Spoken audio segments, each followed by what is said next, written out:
자, 여러분들 안녕하십니까. 또 시들모의 아빠들이 많은데요. 그중에 열무 아빠님께서 찾아와 주셨습니다. 오늘 열무 아빠님께서 들려주실 이야기는 어떤 이야기일지 같이 한번 만나볼게요. 여보세요. 열무 아빠님. 놀빙님 안녕하세요. 아이고, 반갑습니다. 네. 자, 오늘 열무 아빠님께서 이렇게 또 찾아와 주셨는데, 오늘 이야기도 고민 끝에 좀 결정을 하신 느낌이에요. 예, 이게 와이프 직업 괴담이라고 말씀드려야 되나요? 이제 와이프랑 함께 겪은 일인데요. 네. 일단 저희 와이프 얘기하기 전에 저희 와이프 직업이 정신과 의사예요. 오. 그래서 저희 외조카가 한 번은 저희 와이프 병원에 내원하면서 알게 된 사실을 시들무 때 귀족님들께 말씀드리고자 합니다.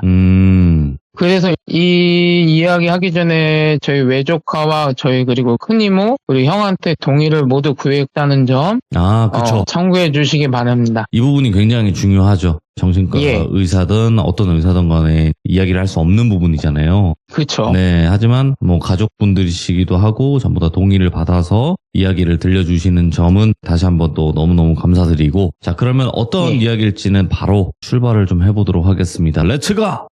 길이십니다. 열무 아빠예요.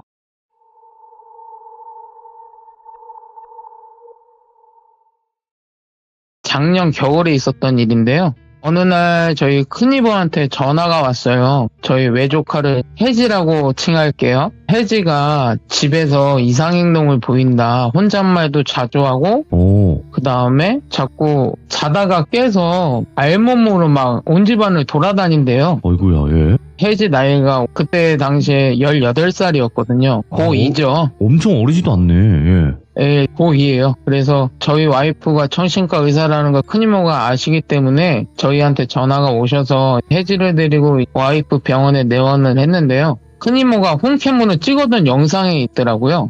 그걸 이제 와이프에게 보여주고 그 다음에 혜지랑 얘기를 하면서 진료가 시작이 되는데, 여기서 이제 와이프가 진단명을 내렸는데 혜지성 인격장애라고, 귀족님들이 아시다시피 이게 다중인격이라고 하죠. 또 다른 인격이 존재하는 거고, 거기에 조현병 초기, 정신분열증을 요즘에는 조현병이라고 하더라고요. 맞아요. 조현병이라고 해서 사이코패스나 이런 게 아니고요. 맞죠. 이 정신분열증을 요즘에는 조현병이라고 통합해서 칭한대요. 그래서 일단 그렇게 진단을 내렸고, 그 다음에 혜지가 이런 병명을 가지게 되었잖아요. 그래서 왜 이렇게 됐는지 자초지종을 물어봤어요. 근데 큰이모께서 말씀하시기를 여기서부터 이야기가 시작이 되는데요. 2년 전부터 혜지 엄마, 저 형수님이죠. 혜지 엄마가 사이비 종교에 빠지신 거예요. 갑자기 불현듯 갑자기 불현듯 사이비 종교에 빠지셨는데 그게 약간 많이 심하셨나 봐요. 큰이모가 보기에도 이건 아닌데 혜지도 못 만나게 하고 사이비 종교에 빠지셔서 여기서부터 혜지가 지옥이 시작된 거예요. 왜냐면 혜지의 엄마가 강제로 혜지를 사이비 종교에 데리고 다니면서 이상한 행동을 시키는 거예요, 혜지한테. 예를 들어서 혜지가 저희 와이프한테 말한 건데요. 혜지의 시점에서 말씀을 드릴게요. 첫 번째, 엄마가 집에서 하얀색 원피스 있잖아요. 다른 옷도 못 입게 해요. 그리고 속옷까지 뭐 입는 것까지 정해준대요. 그리고 밥을 안 주고요. 이상한 가루, 그러니까 혜지가 자기가 봤을 때는 쌀가루도 아니고 미숫가루 이런 것도 아니고 그러니까 이상한 가루래요. 그거랑 영생수라는 물만 먹였대요. 삼시세끼를.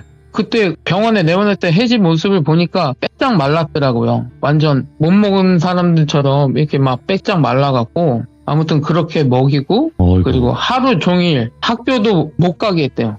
고2인데 학교도 못 가게 하고 친구도 못 만나게 하고 세상과 단절을 시킨 거죠. 그래서 하루 종일 일어나서 잠잘 때까지 그 사이비 종교에 있는 교리라고 하죠. 거기에 교리가 있을 거지 않습니까? 이게 사이비 종교니까 그것만 가리키면서 집에서도 못 나가게 하고 아무것도 못 하게 하고 그냥 강제로 교육만 시키고 하다 보니까 혜지가 한 번은 엄마한테 반항을 했나 봐요. 왜 그러냐고, 난 이런 거 하기 싫고 학교도 가고 싶고 막지 말라고. 근데 이 시점에서 혜지 엄마가 사이비 종교에 연락을 한 거예요. 애가 사탄에 들렸다. 그러자마자 사이비 종교의 교주와 그 성도들이 와서 여기서부터가 최악인데요. 해지의 옷을 강제로 타이를 시킨 뒤 이 손바닥으로 있잖아요. 손바닥으로 온몸을 틀면서 기도를 했다는 거예요. 의식을 행했다는 거죠. 사탄을 나가라 내쫓는다는, 이러면서 이 맨손바닥 있잖아요. 그거로 마카를 하면서, 그리고 또 화가 끝난 뒤 그 사이비 종교 시설로 강제로 데려가서 감금시키고, 해지 말로는 자기가 생각하기에 한 3일인가 4일 동안 아무것도 안 먹였대요. 그러니까 강제로 금식을 시킨 거예요. 그러고 난 뒤에 며칠 후에 해지가 엄마랑 집으로 오게 됐는데요. 그 이유가 해지 아빠, 곧 저 외사촌 형이죠. 외사촌 형 직업이 항해사예요. 화물선 항해사여서 길면 6개월, 짧으면 2개월 이렇게 바다에 외국에 나갔다 집으로 돌아오는 날이 그 해지가 집에 간 날인데요. 아빠가 오니까 해지랑 엄마랑 집에 있어야 되잖아요. 그래서 그날 형이 오고 세 식구끼리 식사를 하는데 여기서 해지가 부엌에 있는 싱크대로 가더니 여기서 끔찍한 일이 발생을 하는데요. 해지가 거기서 칼을 뽑아들고 엄마한테 달려드는 거예요. 이때다 싶어서 막 칼을 들고 달려드는데 형이 그걸 말리면서 해지의 눈빛을 봤는데 이거는 진심으로 사람을 죽이겠다는 눈빛 있잖아요. 진심 어린 눈빛, 그리고 살기, 그런 눈빛으로 엄마한테 달려드는 거예요. 그래서 형이 해지를 말리려고 했지만 해지의 의지가 강한지 그 빼빼 많은 여자의 몸에서 나올 수 있는 힘으로 계속 엄마한테 달려드는 거예요. 해지 엄마는 계속 막 온 집안을 도망다니면서 피하는데도 끝까지 이 사람을 죽이겠다는 의지가 강한지 계속 쫓아다니면서 칼을 들고 막 소리 지르고, 근데 그거를 옆에 집에서 다 들은 거죠. 소리 지르고 하니까 해지 엄마는 계속 살려달라고 소리치고 하니까 경찰이 출동을 한 거죠. 혜진의 집에 와서 이 상황을 듣고 이런 상황이 벌어졌으니 일단 지구대로 다 가족끼리 간 거죠. 네. 지구대에서 혜지가 경찰분들한테 진술하기를 자기가 지금까지 이 사이비 종교 학받은 거 이런 거를 다 얘기를 했고요. 이것 때문에 내가 살라고 엄마한테 칼을 들고 달려들었다. 진술을 했고 이거를 심각하게 들은 경찰관님들이 엄마랑 혜지랑 격리를 시킨 거예요. 격리를 시키고 형은 혜지를 데리고 큰이모 댁에 온 거죠. 예. 큰이모 댁에 와서 혜지를 맡기고 그 즉시 형은 혜지 엄마랑 이혼 소송을 시작하게 됐고요. 이혼 소송을 하면서 형은 큰이모 집에 와서 혜지랑 같이 지내게 되는데 그날부터 혜지가 또 혼잣말을 계속하고 그 다음에 거울을 보면서 계속 웃으면서 누구랑 대화하고 그 다음에 또 알몸으로 계속 아까 전에 제가 그 영상 말씀드렸잖아요. 그 와이프가 봤던 영상. 그것처럼 밤에는 알몸으로 온 집안을 돌아다니고 해서 와이프한테 온 거예요. 혜지가 이런 트라우마를 겪으면서 약간의 정신 이상 증세를 하다 보니까 그 주위에 아는 사람이 저밖에 없고 저희 와이프가 정신과 의사라는 걸 아니까 저희한테 전화해서 오게 되고 이런 사실을 다 듣고 저희 와이프가 말하기를 혜지가 이런 정서적 학과 그 다음에 성적 학 일단 강제로 옷을 탈의시키고 흘렸잖아요. 이거를 성적 학으로 볼 수 있대요. 이런 걸 보면서 정신분열증이나 해리성 인격장애가 발병된 것 같다. 이거는 약물 치료나 이런 거는 안 되고 입원을 시키셔서 조금씩 치료를 해야 된다. 그치. 근데 어느 부모가 하나밖에 없는 딸을 정신병원에 입원시키기 원하는 사람이 어디 있겠어요. 하나밖에 없는 딸이고 그리고 형 입장에서는 자기가 돈 번다고 바깥으로 나돌아다니면서 딸을 못 보살펴서 이런 일을 겪게 했는데 또 딸을 정신병원에 입원시키자니 이건 달갑지도 않고 하지만 와이프는 강력하게 밀어붙였어요. 이거는 무조건 외래로 와서 뭐 심리치료나 이런 걸로는 절대 안 된다. 이건 입원시켜서 추후 결과를 보면서 약물치료도 하고 여러 가지 치료를 병행해야 일상생활이 가능하다. 이런 얘기를 하고 있는데 와이프 병원 진료실 밖에서 누가 소리 지르고 난동을 피우는 소리가 들리는 거예요. 그래서 일단 나가봤더니 진짜 혜지 엄마랑 혜지 엄마 친정 식구들 있잖아요. 그러니까 혜지한테는 외가 친척이죠. 네. 그분들이 오셔서는 혜지 데리고 가겠다고 아주 악을 쓰시는 거예요. 혜지 엄마는 자기가 그런 일을 겪어서도 혜지를 꼭 데려가야만 한다고 내가 혜지를 데려가서 치료를 해야 된다고 막 소리를 지르면서 난동을 피우는 거예요. 근데 여기서 의사가 아동학 인지할 시 무조건 경찰에 신고해야 되는 법이 있대요. 그래서 와이프는 경찰에 신고를 한 거예요. 경찰에 신고해서 아동학 의심이 된다. 그리고 이 혜지, 이 환자는 강제적으로 입원을 시켜서 입원 치료가 필요한 상태다. 그래서 그 자리에서 혜지는 강제적으로 입원을 시켰고요. 난동 피우는 분들은 일단은 와이프가 영업방해 이런 걸로 엮어서 경찰에 고소한 상태고, 그다음에 형은 아까 이혼 소송 중이었잖아요. 이혼 소송 중이었는데 혜지가 혜지 엄마, 그러니까 애 엄마로 인해서 이런 정신병을 발병하게 되었다는 걸 빌미로 양육권 법정 싸움에서 형이 이겼고요. 그 다음에 양육권을 가져와도 면접 교섭권이 생기는데 양육비를 안 받는 대신에 면접 교섭권 하지 말아라. 그러니까 한마디로 너는 혜지를 만나면 안 된다. 혜지 앞에 나타나지 마라. 그래서 이혼 소송 중에 이렇게 마무리가 되고, 그다음에 혜지는 약 2개월 동안 저희 와이프 병원에서 약물 치료와 각종 심리 치료와에서 안정이 돼서 큰이모네 지내기로 했는데, 여기서 이야기가 끝나면 참 좋은데 여기서 또 다른 일이 발생을 해요. 뭐냐면 어느 날 저희 엄마한테 큰이모가 전화를 하는 거예요. 그래서 뜬금없이 야 열마 아빠 엄마야, 야 우리 집에서 귀신이 보인다. 갑자기 대뜸 그러셨다는 거예요. 야 귀신이 보여, 전화가 오셨다고 해서. 그래서 저희 어머니가 언니 무슨 말이냐고, 대뜸 무슨 귀신 같은 소리를 하냐고 그랬더니, 새벽에 물을 먹으러 부엌에 나왔는데 혜지 방에서 침대 위에서 깡총깡총 뛰면은 침대 스프링이 눌리는 소리 있잖아요. 그 소리가 들려서 혜지 방 문을 열었는데, 혜지가 침대에 누워있는데 혜지 배 위에 어떤 여자가 미친 듯이 껑충껑충 뛰고 있었다는 거예요. 미친 듯이 껑충껑충 뛰고 있는데 혜지는 누워서 그냥 잠을 자고 있고, 근데 가관인 게 큰이모가 그 여자 귀신 얼굴을 봤대요. 얼굴을 봤는데 오른쪽 얼굴은 불에 녹아내리듯이 얼굴이 약간 오른쪽은 녹아내렸고, 그 다음에 눈과 입에서는 쌀알 같은 게 계속 떨어지면서 배 위에서 껑충껑충 뛰고 있다는 거예요. 그걸 봤대요. 그래서 부랴부랴 그 다음날 저희 어머니한테 전화가 온 거예요. 왜냐면 어차피 큰이모는 저희 아버지가 무슨 일을 하시는지 아시니까. 그래서 일단은 어머니가 그 소리 듣고 저한테 전화가 왔어요. 너 빨리 큰이모네 가봐라. 야 이렇대더라. 그래서 저는 이게 또 무슨 일인가, 갑자기 무슨 귀신 같은 소리를 하나. 그래서 큰이모네 갔어요. 가서 집안을 둘러보는데 귀신 같은 게 안 보여요. 아니 집안에 귀신이 없어요. 그래서 제가 혜지를 지그시 봤죠? 근데 혜지 정강이 다리에 아까 큰이모가 표현한 그 여자 귀신이 다리를 붙잡고 저를 보면서 쌀알을 이렇게 뱉으면서 씩 웃는 거예요. 씩 웃어요. 요거다. 그래서 혜지랑 큰이모를 데리고 바로 본가로 데리고 갔죠. 이게 큰일이니까 뭐 일반 잡기나 이런 거는 뭐 제가 어떻게든 떨쳐낼 수는 있는데, 이거는 뭐 기운으로 느끼기에는 제가 약간 버거워요.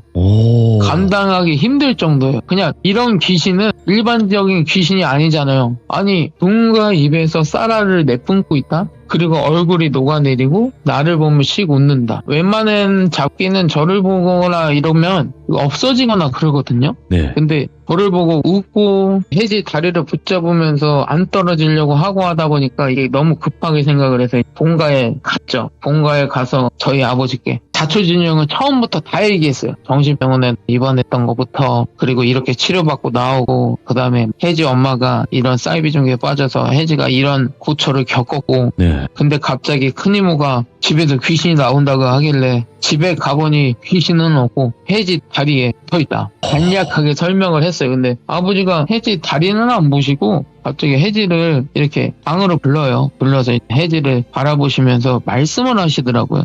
뭐라고 말씀하시냐면, 아가 괜찮아. 이 하레비가 너 괴롭히는 거 혼내줄 테니까 괜찮아. 근데 이 하레비랑 약속 하나만 하자. 우리 아가 스스로 죽겠다는 마음은 절대 먹지 마라.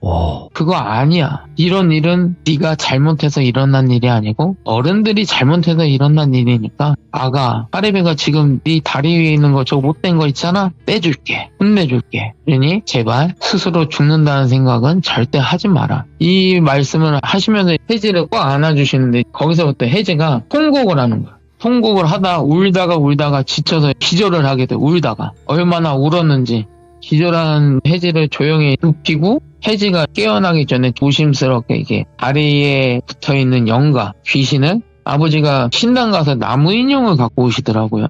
나무 인형을 갖고 오셔서 혜리 다위에 놓으시고 그다음에 방울을 흔드시면서 그 영가를 불러내고 다위는 영가를 나무 인형에 옮겨 두신 다음에 조용히 그 나무 인형을 가지고 마당으로 나가셨어요. 그 다음에 그날 밤에 자그마하게 제사상을 차린 후에 집에 혜지가 있으니까 놀랄까봐 조심스럽게 이제는 방울을 흔드시면서 뭔가 구판을 벌리듯이 조그맣게 막 방울을 흔드시면서 뭐라고 하시는데 저게 무슨 말인지 모르겠고 하면서 나무 인형에 불을 붙이려고 했어요. 근데 불이 안 붙어요. 나무가 불이 안 붙는 거예요. 아무리 제가 그때 지퍼라이터 기름을 아버지께 드렸거든요. 나무 인형에 불을 안 붙이니까 기름을 부었어요. 거기다가 불어서 불을 붙이려고 계속 시도를 했는데 제가 옆에서 서포터를 했죠. 제가 불을 붙이려고 라이터를 갖다 대도 불이 안 붙어요. 그냥 연기만 나는 거예요. 연기만. 하는 건 아니고 연기만 나. 계속 그렇게 하고 있는데 제 귀 속에서 애성이라고 하죠. 소리 지르는 괴성, 절규하듯이. 그 다음에 쌍욕이 들리는 거예요. 갑자기. 근데 아버지도 그걸 들으시나 봐요. 그러더니 다시 방울을 흔드시고 계속 뭐라 주문을 외우듯이 막 하시고 그거를 해뜰 때까지 했어요. 그런데 그때까지 불이 안 붙어요. 계속 연기만 나. 근데 어느 순간에 아버지가 신장칼을 드시더니 그 나무 인형을 툭툭 치시는 거예요. 그러고 난 다음에 열무 아빠야 불 붙여봐 그랬더니 불을 붙였는데 불이 붙는 거예요. 거기서부터. 오. 한순간이더라고요. 그 나무 인형이 약간 컸는데 이게 타는 게 순식간에 타더라고요. 타고 나무째를 모아서 아버지가 항아리에 봉인을 하시고 조심스럽게 신당에 갖고 가서 처리를 하시고 혜지가 아침에 일어났어요. 네. 일어나서 혜지한테 아버지가 아가 괜찮아 그랬더니 괜찮다고. 그래 너도 봤지 않냐? 너 다리 위에 뭐가 보이니? 그러니까 안 보여요.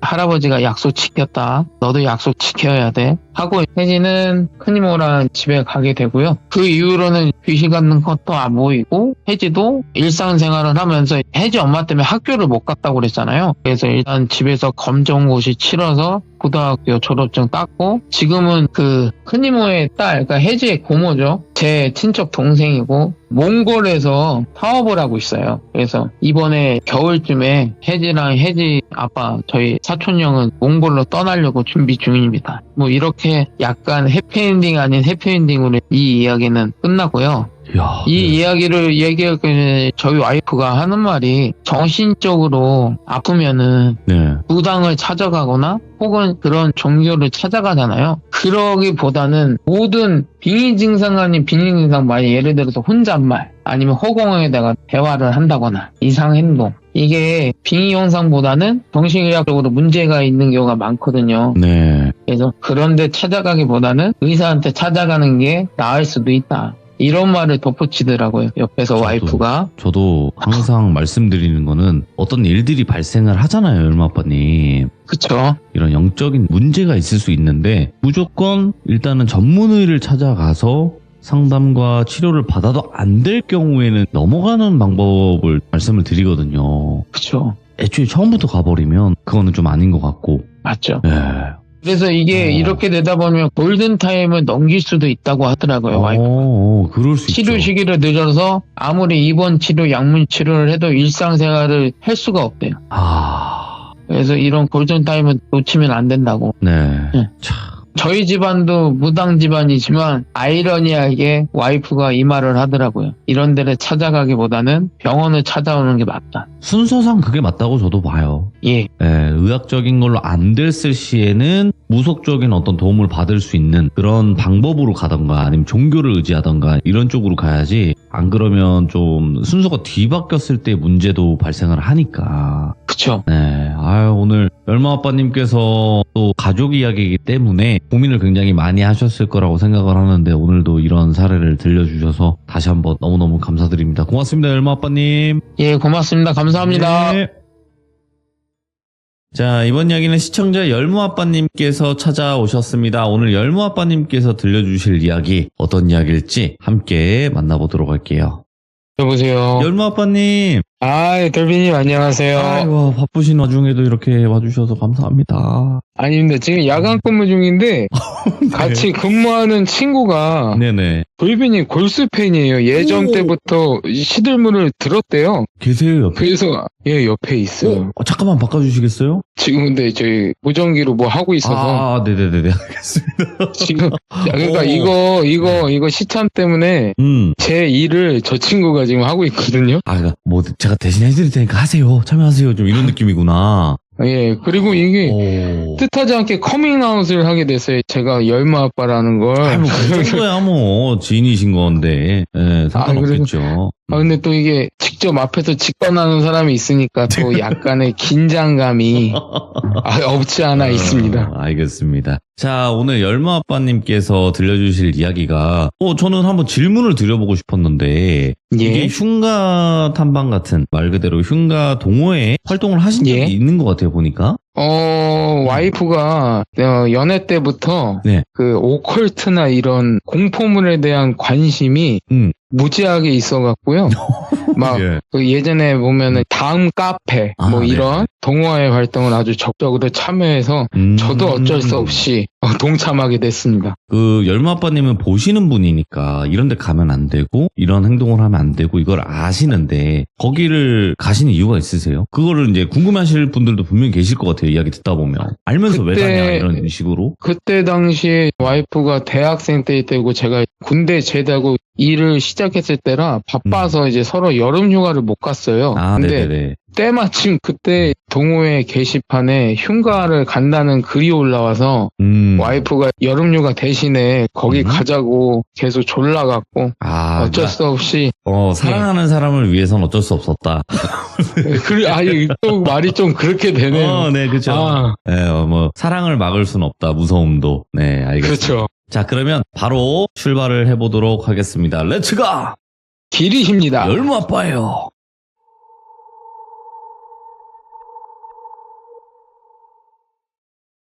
이번 이야기는 2007년도에 있었던 일이고요. 그 흉가 체험할 지역은 강원도 쪽이에요.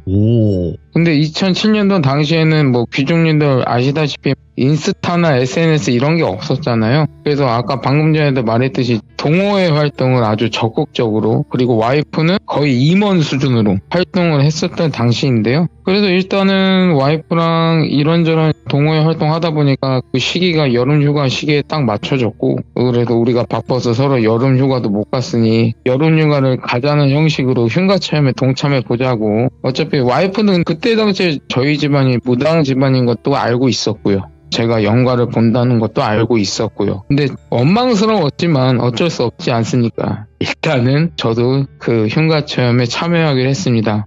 그래서 그 모임 장소로 강원도 가는 쪽에 어느 휴게소에서 모였는데요. 모인 인원이 저하고 와이프, 그 다음에 그 흉가 체험 동호회 회장, 그 다음에 임원인 철수와 영희, 이렇게 5명이 모여서 근처 읍내에 가서요. 고기하고 술, 간단한 먹거리를 사들고 근처 민박할 수 있는 민박집으로 이동을 했고요. 그 민박집에서 짐을 풀고 고기 구우면서 흉가 체험을 해야 되니까 간단하게 뭐 맥주 한 캔씩 먹으면서 회장이 지금까지 다녀왔던 뭐 흉가 체험에 대해서 썰을 풀면서 뭐 오늘 갈 장소는 자기가 갔던 장소 중에 정말 탑이다. 그런 말 듣는데 제가 속으로는 그렇게 생각했어요. 아니, 이 사람들이 과연 진짜 무서움이라는 게 아는 건가? 진짜 무서움을 알고 있을까? 정말 이 회장의 썰을 그냥 한 귀로 듣고 한 귀로 흘렸어요. 그냥 아주 썰을 열심히 풀더라고요. 뭐 자기가 어떤 귀신을 봤고 자기가 빙의가 됐었고 막 별의별 예를 다 하는데, 아무튼 그렇게 저녁 자리가 끝나고 좀 쉬다가 밤 11시쯤에 흉가 체험을 본격적으로 하려고 그 장소로 이동하는데, 걸어서 이동을 하는 게 아니라 차로 이동을 한다 하더라고요.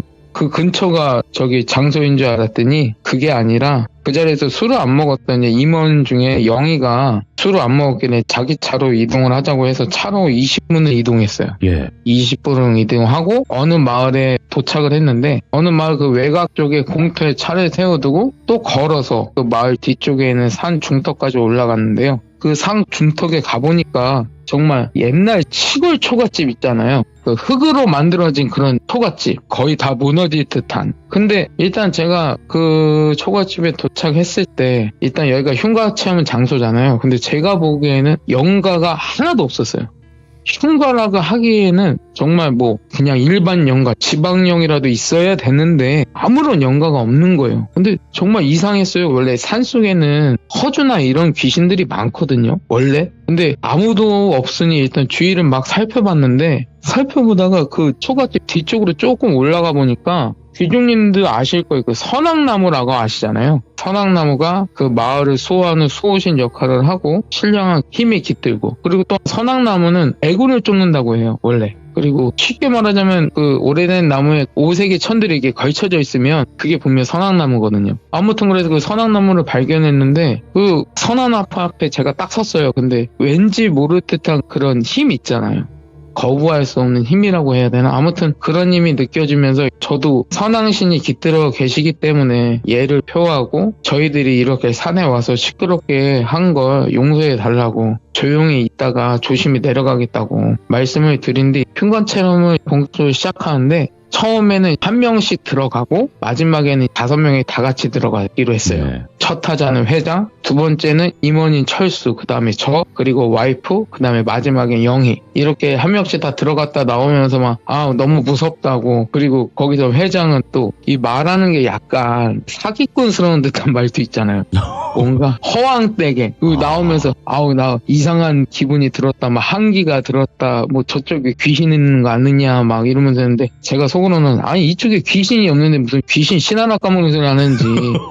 아무튼 그래서 한 명씩 흉가 체험을 끝냈고 마지막에 5명이 다 들어가기로 했어요. 다 들어가서 그때 당시에는 2007년도에는 휴대폰에 사진 찍는 기능이 별로 안 좋았잖아요. 그래서 그때 유명했던 게 디지털 카메라 디카. 그 철수가 디카를 갖고 왔더라고요. 그 흉가 안에서 사진 찍고 막 서로 부위하면서 사진 찍고. 근데 갑자기 회장이 분위기를 잡으면서 같이 따라온 그 동호회 임원인 영희가, 원래 영희 어머니가 무당이시고 영희도 약간의 신기가 있어서 귀신을 본대요. 근데 제가 봤을 때 영희는 그런 게 전혀 없었거든요. 만약에 정말로 신기가 있었다면 저도 약간은 느꼈을 텐데 제가 본 영희는 그냥 일반인이었어요.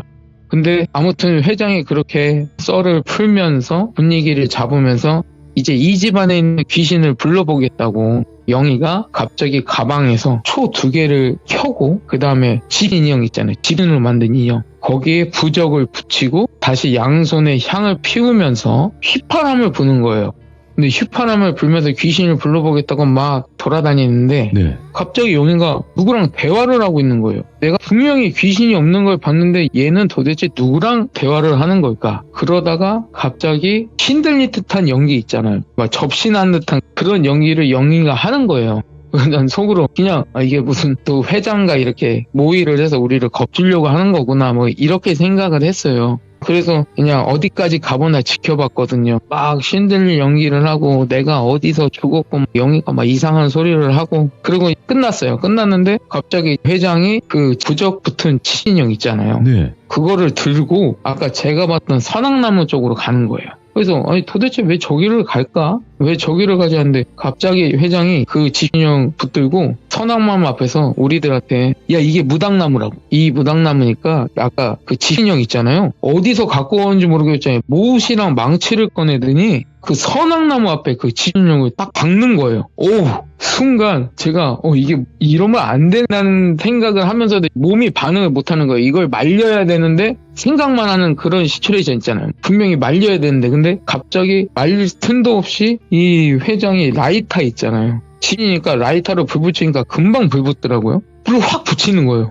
와 끝났다 속으로. 진짜 제가 그때는 야 이러면 안 됐는데 하는데 갑자기 제가 모신 신령님께서 갑자기 화를 내시는 거예요. 어이구. 야 너 빨리 무릎 꿇고 용서 빌어라. 예. 너 안 그러면 너 죽는다.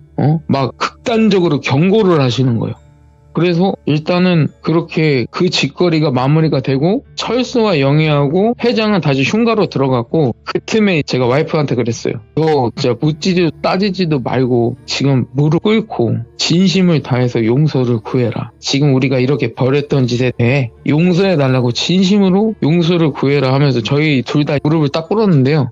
제 귀에서 그 호통치는 소리가 들리면서 가위 늘리듯이 몸이 굳어지는 거예요. 굳어지면서 제 눈앞에 하얀색 도포라고 하죠. 하얀색 도포를 입으신 할아버지가 나타나시는데 저희를 빤히 쳐다보시는 거예요. 그냥 아무 이유 없이 빤히 쳐다보는데 그 순간 막 숨이 막히는 거예요. 온몸이 굳어지면서 막 숨이 막히고 공황장애 오듯이 갑자기 숨 막혀지는 거 있잖아요. 그랬듯이 숨이 막혀지는데 제 신령님이 나오시더니 선왕신께 부탁을 하시는 거죠. 이 어리석은 것들 아무것도 모르고 했다. 그리고 얘들이 한 게 아니지 않느냐.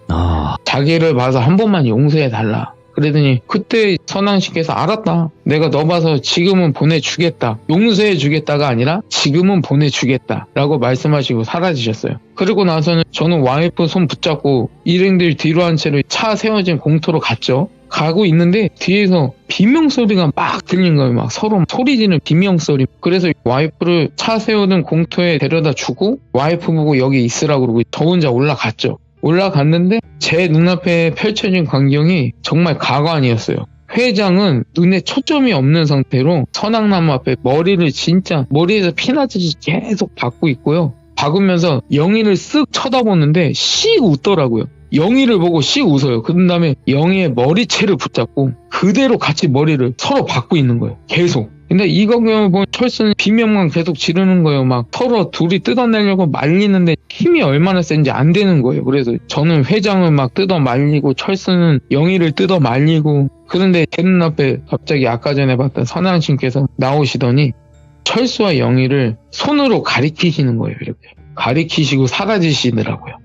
그러고 난 뒤 회장은 초점 없는 눈이 정신이 돌아오면서 정신이 들었고, 영희는 뜻하지 않게 머리를 계속 박으면서 머리를 다쳤잖아요. 회장도 다쳤고. 그래서 일단 저는 회장을 들쳐왔고 철수는 영희를 들쳐왔고 차가 세워진 공터로 같이 내려왔어요. 내려왔는데 와이프가 그 광경을 봤잖아요. 갑자기 119에 신고를 하더라고요. 왜냐면 회장과 영희 머리 상처가 약간 깊더라고요. 피가 안 멈춰요. 차 안에 있는 티슈를 꺼내서 이렇게 닦아내도 차 안에 있는 수건 갖다 머리를 이렇게 대도 피가 계속 나니까 일단 와이프는 119에 신고를 하고 영희하고 회장을 차에 앉혀놨어요. 앉혀놓고 119 구조대 오기만을 기다리는데 여기서 정말 영희가 갑자기 저희를 보고 씩 웃더니 자기 스스로 머리로 차 유리창 있잖아요. 원래 유리창은 잘 안 깨지거든요. 스스로 머리로 차 유리창이 딱 깨는 거예요. 깨졌어요. 머리를 박더니 차 유리창이 깨지고, 그러더니 회장을 쓱 또 봐요. 회장을 보면서 씩 웃더니 회장 머리를 붙잡고 그대로 유리창에 딱 회장 머리를 박으면서 유리창이 또 깨지더라고요. 서로 다 머리로 유리창을 깬 거죠. 이제 난리가 난 거예요. 그전에도 나무에 머리를 부딪히고 상처를 입었는데 심지어 차 유리에다가 머리를 박아갖고 유리창을 깨갖고 머리 상처가 더 심해진 거죠. 근데 때마침 다행히도 119 구조대가 왔어요. 와서 구급대원 분들이 회장과 영희 상태를 보고 긴급하게 이송을 했고 병원으로 응급실에 도착을 했는데 이게 약간의 찢어진 듯한 상처가 아닌 것 같았어요. 그래서 둘 다 응급수술이 들어갔어요. 둘 다. 약간 머리를 크게 다쳤나 봐요. 그래서 그 수술 들어간 두 사람을 기다리고 있는데 근데 갑자기 경찰관들이 저희한테 오시는 거예요. 그래서 무슨 영문인가 했더니 병원 측에서 응급실에서 이게 폭행 사건인 줄 알고 이게 폭행 사건이 일어나면 의무적으로 경찰에 신고를 해야 된다고 하더라고요. 그래서 저희 셋 다 신고를 한 거죠. 이건 무조건 폭행 사건이다. 그래서 그 경찰분들이 지구대까지 같이 가자고 해서 지구대 가서 지금까지 있었던 일 있잖아요. 진술을 했어요. 뭐 우리가 어느 흉가 동호회 사람들인데 오늘 흉가 동호회 흉가 체험하러 왔다. 그래서 이런 일이 벌어졌다. 우리와는 무관한 일이다. 이 상황에서 폭행도 일어나진 않았고 저 두 사람이 스스로 한 거라. 근데 스스로 했다 하기에는 상처가 너무 깊잖아요. 그리고 그 경찰관들이 믿지도 않을 것이며 스스로 머리를 맞고 스스로 머리로 차 위창을 깼다는 게 경찰관들이 믿지도 않을 거고 해서 계속 진술이 이어져 가는데 진술이 이어갈 때쯤에 연락받은 회장 아버님 어머님하고 그 다음에 영희 어머님만 그 지구대에 오셨어요. 오셔서는 안동을 부리시는 거죠. 아니 왜 그딴 데를 가서 이 사단이 일어나느냐. 막 저는 멱살까지 잡혔어요. 철수도 멱살 잡히고 와이프는 여자니까 손은 안 대고 철수하고 저하고는 멱살 잡히고 막 쌍욕 먹고 그러다가 와이프가 보다가 아니 거기 흉가 가자는 건 회장이 가자고 했고 뻘짓을 한 건 영인데 왜 우리한테 그러냐 막 소리 지르면서 그 낭동을 중재하는데 경찰서에 전화가 온 거예요. 응급수들이 무사히 마쳤다고 어서 오시라고 보호자도 오셔야 된다고. 그래서 그 부모님들도 병원 가시고 저희도 할 말 다 했고 그 뒤에 조사가 이루어지면 따로 연락이 갈 거라고 돌아가라고 훈방 조치하더라고요. 아무런 증거가 없으니까 뭐 경찰서로 넘길 수도 없고 진술서만 받고 저희를 훈방 조치했고요. 그리고 저희도 뒤따라서 병원에 갔어요. 같이 있던 사람들이 다쳤으니까 병원에 가서 그 두 사람은 수술이 잘 맞춰졌고 회복실에 있다가 일반 병실로 올라왔어요. 그래서 일반 병실로 가서 두 사람을 봤는데 분명히 회복실에서 마취는 깨웠을 텐데 이 두 사람이 눈은 뜨고 병실 천장만 보면서 움직임은 없는 거예요. 거의 의식이 없는 사람처럼 눈만 뜨고 이 모습을 보면 영희 어머니가 무당이라고 했잖아요. 딱 보더니 한다는 말이 그 흉가에서 몹쓸 것에 빙이 돼서 왔다. 쉬어서 왔다. 아이고. 이거는 구술을 해결해야 된다. 그랬더니 그 회장 부모님하고 막 얘기를 하더라고요. 귀족님들도 알다시피 굿판 벌리려면 돈이 많이 드는 거 아시죠? 아마 그거에 대해서 얘기하는 것 같았어요. 그리고 네. 막 전화로 굿당을 예약하고 이제 저희는 할 일이 없잖아요. 거기서. 그래서 철수는 집으로 돌아가고 저하고 와이프는 그 근처 모텔에서 일단 잠을 자고 다음날 아침에 본가로 갔어요. 집으로 안 가고. 왜냐면 이 두 사람이 지금 당한 일이 있잖아요. 솔직히 무서운 거예요. 저 진짜 무서웠어요 그때. 그래서 일단 살 길은 아버지한테 가는 거밖에 없다라고 생각해서 와이프 손 붙잡고 본가에 갔죠. 근데 본가에 갔는데 그 문 앞에서 아버지가 못 들어오게 하시는 거예요. 못 들어오게 하고 저희를 보시더니 지금까지 뭔 일 있던지 빨리 말해라 그랬더니 흉가 체험부터 그리고 제가 선앙나무 본 거부터 그리고 선앙신을 뵌 거부터 그리고 이 회장이 몹쓸 짓을 한 거부터 그리고 이 두 사람이 그것 때문에 다친 것까지 다 얘기를 했더니 그 자리에서 그 시골에 그 쌀이 빗자루 있잖아요. 아, 네. 그거 맞으면 진짜 아프거든요. 그리고 그게 잘못 맞으면 여기 긁혀갖고 예. 엄청 아파요. 근데 그거 갖다가 제가 거의 죽도록 맞았어요. 그 문 밖에서. 그러더니 아버지가 일단은 신장칼을 가지고 오시더니 툭툭 치시고 집 안으로 들어왔어요. 네. 들어와서 급하게 어디 전화를 하시는 거예요. 그러더니 그 제사상 도와주실 분들 3명이 오셨어요. 저는 모르는 분인데 3명이 오셔서 저희 본가 마당 앞에 딱 그 제상을 차리고 아버지는 단정하게 무브 갈아입으시더라고요. 그러더니 이제는 제를 시작하시는데 저하고 와이프는 딱 중앙에서 무릎 꿇고 딱 있었어요.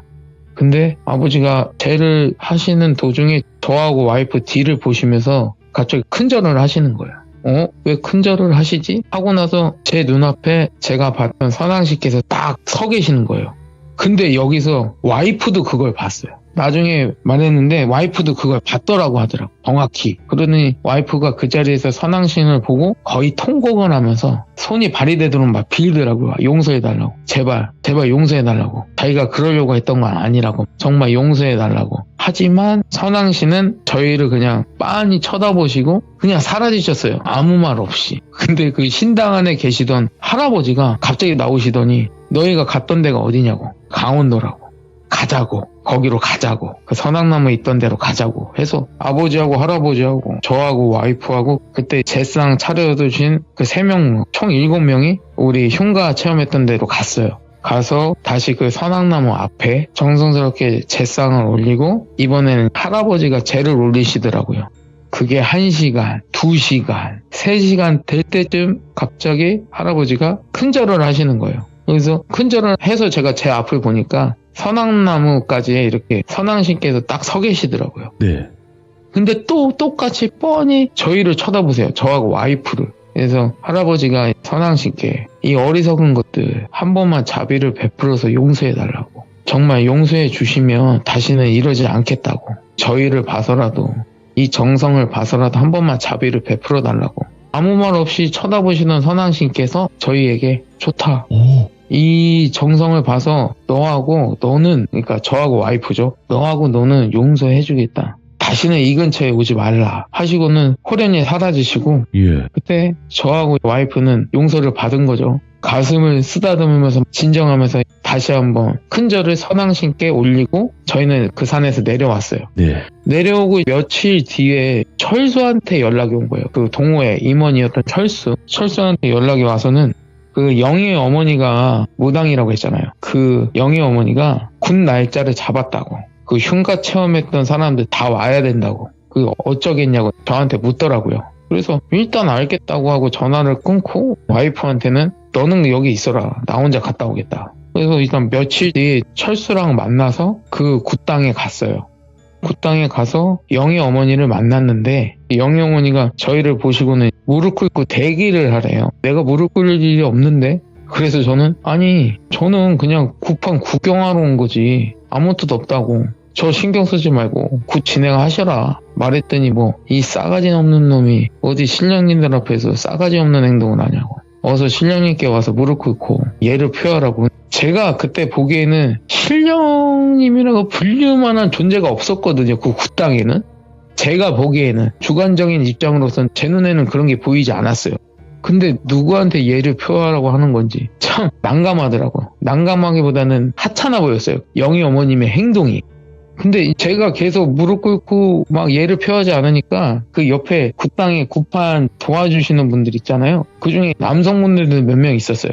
그분들한테 눈짓으로 저를 강제로라도 무릎 꿇리라고 신호를 주는 것 같았었는데 제가 그때도 피지컬이 약간 좋았거든요. 얼굴도 험악하게 생기고. 그러니까 그분들도 저를 막 험하게 대하지는 못하더라고요.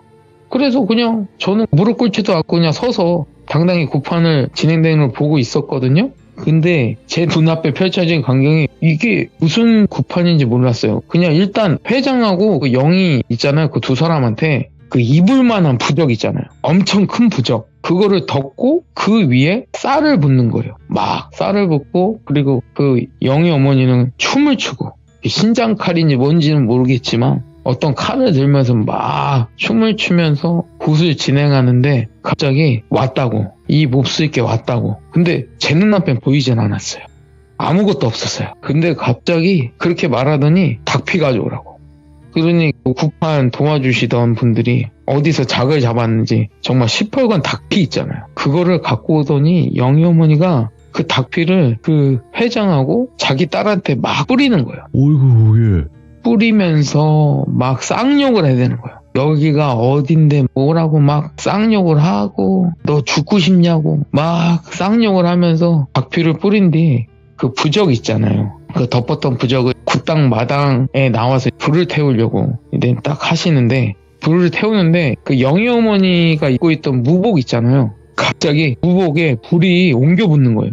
순식간에 어찌할 도리도 없이 불이 순식간에 붙는데 옆에 계시던 분들이 막 불 끄려고 물도 뿌리고 그리고 어디서 갖고 왔는지 모르겠지만 그 소화기 있잖아요. 소화기도 갖고 와서 소화기도 뿌리고 했는데 그게 약 10분 동안 그러니까 소방대원 분들이 오시기 전까지 막 불에 탔어요. 아무리 물을 뿌리건 소화기를 뿌리건 불이 안 꺼지는 거예요. 그러더니 일단은 소방대원분들이 오셔서 간신히 화재는 진압을 했는데 예. 이게 영희 어머님께서 불에 탄 채로 10분 동안 있으셨잖아요.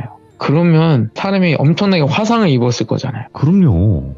정말 위독한 상태로 그 구급차에 실려 가셨고 그 굿당 안에 있던 회장과 영희 있잖아요. 덩그러니 있었잖아요. 근데 갑자기 영희 어머니가 구급차에 실려간 뒤에 바로 굿당을 뛰쳐나왔어요. 막 왼발로. 실성하는 사람들이 막 웃으면서 뛰쳐나와갖고 굿당 앞쪽에 보면 도로가 있었거든요. 도로로 막 달려갔어요. 무당낸당 하다가 차에 치여갖고 그 회장하고 영희는 그 자리에서 안타깝게 즉사를 하게 됐고요. 그 다음에 병원에 이송됐던 우리 영희 어머님도 그 상태가 많이 위독하셨어요. 근데 병원에 이송된 뒤로 거기서 화상에 의한 심정지로 인해서 안타깝게 생을 마감하게 되셨어요. 와, 근데 이거 보면서 따지고 보면 이 흉가 체험 때 참여했던 회장과 영희 말고 저희 셋은 무사했잖아요. 네. 근데 얼마 뒤에 철수한테 연락이 왔어요. 또 갑자기. 그래서 연락을 받았어요. 그랬더니 철수가 아니 그 회장님 부모님이 원래 자그마한 공장을 운영하셨대요. 공장을 운영하셨는데 왠지 모를 화재가 발생해서 그 안에서 일을 하고 계시던 회장 어머님하고 아버님도 거기서 같이 일하셨나 봐요. 다른 분들은 별로 안 다치셨는데 어머님하고 아버님이 그 자리에서 화재로 인해서 안타깝게 또 생을 마감하게 되셨어요. 그리고 철수도 일하다가 크게 교통사고가 나서 지금 병원에 입원해 있다는 거예요.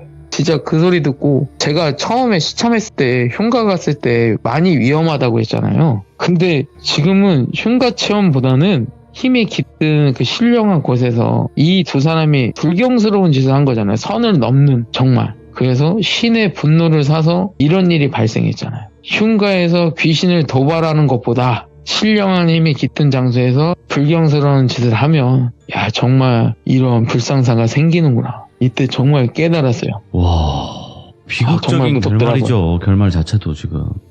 정말 깜짝 놀랐어요. 만약에 진짜 할아버지가 나중에 말씀해 주셨는데요. 네. 우리가 거기 강원도까지 가서 그 죄를 안 올렸다면 너희는 며칠 안 돼서 너희도 저 사람들이랑 똑같은 운명이었을 거라고. 그리고 우리들도 똑같은 운명을 맞았을 거라고. 너희뿐만이 아니라. 그렇게 말하시는데 등골이 오싹하더라고요. 와. 그러니까 우리가 그냥 하는 행동들일 수도 있지만 그냥 뭐 장난으로 아니면 있어 보이려고 하는 행동일 수도 있지만 그게 어떤 화를 불러올지 모르는 거예요. 맞아요. 그게 중요한 포인트예요. 그게. 예, 맞아요.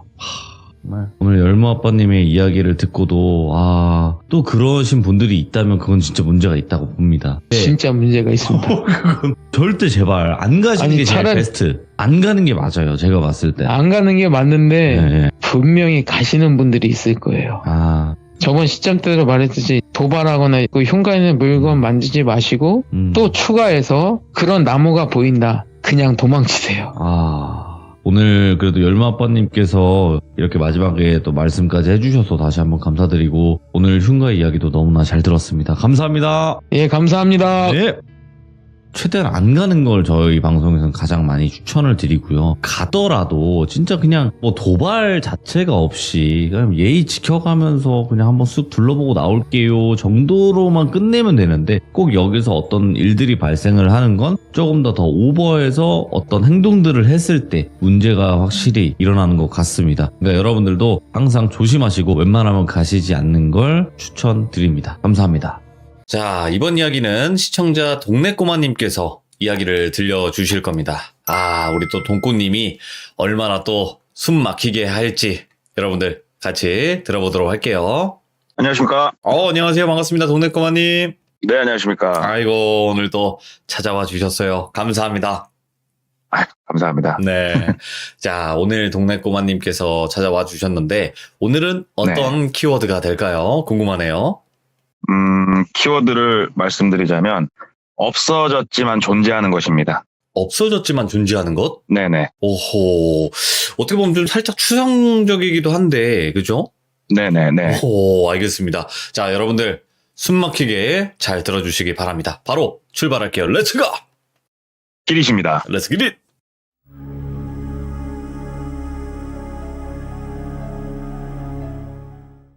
이 이야기는 그동안 제가 말씀을 드릴 때 뭐 어떤 영업사원이 뭐 어디 지역에서 있었던 일이다 이런 거를 웬만하면 거의 말씀을 드렸는데 이 이야기는 당사자가 그런 건 원치 않더라고요. 그래서 지역이라든가 이런 거는 말씀을 드릴 수가 없을 것 같고 네네. 시기도 되게 뭉뚱그려서 말씀을 드리자면 좀 예전 일이에요. 근다고 30-40년 전은 아니고 그래도 좀 예전 일이니까 그걸 감안해서 들어주셨으면 좋겠어요. 알겠습니다. 그리고 약간 밑밥을 깔자면 뭐 누가 쫓아온다든가 되게 무섭다든가 이번에는 그런 일이 아니다 보니까 약간은 시시할 수 있는데 그래도 한번 말씀을 드려볼게요. 괜찮아요. 이분도 직업은 자동차를 판매를 하고 계신 분이고 지금도 판매를 하고 계신 분인데 이분이 예전에 당직을 서고 계셨어요. 당직날 당직을 서고 있는데 손님이 한 분 오시더래요. 늘 똑같은 일상이죠. 뭐 상담실 들어가서 차량에 대해서 또 말씀드리고 견적서도 뽑고 근데 이 과정에서 저희 영업사원들이 굉장히 두뇌가 빠르게 돌아가고 있는 시간이요. 그때 왜 그러냐면 차량에 대한 설명은 어차피 하도 많이 해서 생각을 굳이 하지 않아도 입으로 술술술 나와요. 네. 가격, 뭐 설명 이런 게. 그게 중요한 게 아니고 이 사람에 대해서 빨리 캐치를 해야 돼요. 예를 들어서 축구를 좋아하는구나, 뭘 좋아하는구나. 그래서 자동차 얘기를 하다가 좋은 타이밍을 잡아서 그쪽으로 쓱 빠져서 이 사람이 갖고 있는 이 방어막을 깨트리는 게 굉장히 중요하거든요. 네. 그래서 눈으로 열심히 스캔을 하고 있는데 손목에 차져 있는 손목시계가 딱 눈에 들어오더래요. 그래서 딱 봤더니 상당히 고가의 그런 손목시계였는데 사장님 손목시계가 너무 눈이 부셔가지고 제가 이거 상담을 할 수가 없다고. 사장님, 와우, 이 손목시계 진짜 뭐 남자들 로망인데 사장님, 부럽다고. 이거 얼마 정도 하는 시계냐고 이렇게 물어봤다는 거예요. 그랬더니 그 손님이 이거 내 형편에 이런 거를 새 걸로는 못 사고 그래도 나 이거 중고로 가져온 거로 이렇게 말씀을 주시더래요. 그래서 그 중고로도 이 정도 가격이면 조금 꺼려지실 건데요, 이렇게 얘기를 했대요. 그랬더니 아니 그 중고 샵 모르냐고 하면서 거꾸로 되게 어이없다는 듯이 말을 하더래요. 그래서 그런 데가 있어요? 그랬더니 저기 내가 한참 전부터 다닌 데가 있는데 그 중고 물품 취급하는 데가 있는데 거기는 명품관이 따로 있다고. 중고 명품. 네, 중고 명품관이 따로 있다고 그러면서 거기 가면은 진짜 명품을 굉장히 저렴한 가격에 득템할 수 있는 곳이 있는데 그거 몰랐냐고 영업하시는 분이. 그래가지고 사장님 거기 좀 알려주시라고 해서 또 이제 받아 적고 또 자동차는 상담할 거 상담해가지고 그 시계로 얘기를 풀어간 게 뭐 맞아 떨어졌는지는 모르겠지만 어찌됐건 계약까지 이어졌다고 그러더라고요. 그래서 이제 계약까지 하고 그분이 가고 이제 명품관을 한번 가봐야겠다는 생각을 하고 있었대요. 왜냐면은 영업사원들이 이렇게 몸에 명품을 걸치는 경우가 좀 많아요. 이게 뭐 진짜인지 가짜인지 모르겠지만 자존감을 올리려고 하는 저하고는 좀 성향이 안 맞는데 그거는 아무튼 그래서 이분도 명품을 싫어하는 건 아니어가지고 한번 구경이라도 가봐야겠다. 네. 그래서 다음날 바로 갔대요. 알려준 데를 바로 가봤더니 시하고 그 경계면 쪽은 보통은 도심 이런 게 없고 좀 이제 논두렁 밭두렁들이 좀 많아요. 네. 지방도시 쪽은 그런 쪽에 덩그러니 건물 하나가 있는 그런 중고 샵이에요. 뭐요? 그래서 네. 가봤더니 건물 크기는 우리가 일반적으로 주변에서 보는 원룸 정도 크기라고 그러시더라고요. 원룸 정도 크기고 2층짜리 건물이래요. 그래서 들어가 봤더니 상당히 깔끔하게 잘 해놨대요. 주차장도 잘 돼 있고 내부로 들어갔더니 인테리어도 좋고 1층에는 냉장고, 세탁기, 피아노 같은 이런 무거운 것들이 주로 전시가 되어 있고 2층으로 올라가 봤더니 뭐 테레비, 컴퓨터, 좀 가벼운 것들이 생활잡화 이런 것들이 2층에는 전시가 되어 있더래요. 그래서 1층을 둘러보고 2층을 이렇게 둘러보는데 그 명품들이 전시가 되어 있는 곳은 안 보이더래요. 그래서 온 김에 컴퓨터 마우스가 그때 하필이면 휠이 고장이 났었는데 마우스 하나 사야겠다 해서 마우스를 하나 갖고 나오는데 새 거 같더래요. 진짜 케이스까지 다 있는 새 거 같은 이런 게 있어가지고 결제를 하려고 봤더니 금액도 너무너무 저렴하고 해서 여기는 한 번씩 올만 하겠다 이 생각을 하면서 이제 물어본 거예요. 결제를 하면서 여기 명품관이 있다고 해서 왔는데 혹시 있는 거 맞아요? 물어봤더니 명품관은 운영을 하고 있는데 아무래도 고가의 물건이다 보니까 일반적으로 보시기에 이렇게 바깥에는 못 놓고 멤버십으로서 제공을 해드리고 있다고 이렇게 얘기를 하더래요. 멤버십이면은 결국은 돈을 내라는 얘기잖아요. 그래서 멤버십을 가입하려면 비용이 발생하는 거냐 물어봤더니 따로 돈을 받고 있지는 않고 이제 고가의 물건이니까 고난을 할 수도 있는 거고 아니면은 한번 만져보다가 파손을 할 수도 있기 때문에 이 멤버십은 쉬운 얘기로 거기 들어가시는 분들의 신상명세를 파악을 해가지고 만에 하나 있을 불의의 사고에 대처하기 위한 방법일 뿐이다 이렇게 안내를 해주더래요. 그래서 네. 그러면 저도 멤버십 가입을 좀 하고 명품샵을 한번 좀 들어가 보고 싶다 그랬더니 간단한 종이를 하나 주더래요. 그래서 거기에 별다른 건 쓰진 않고 이름하고 주민번호하고 연락처하고 주소 이 정도만 딱 적더래요.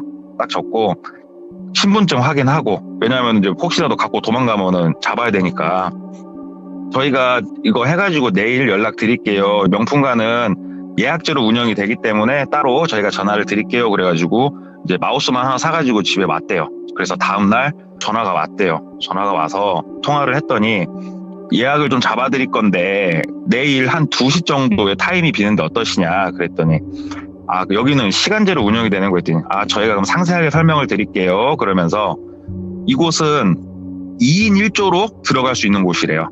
그러니까는 예. 두 명이 한 팀을 이루어서 들어가서 볼 수가 있고 관람 시간은 1시간 정도를 준대요. 한 팀당.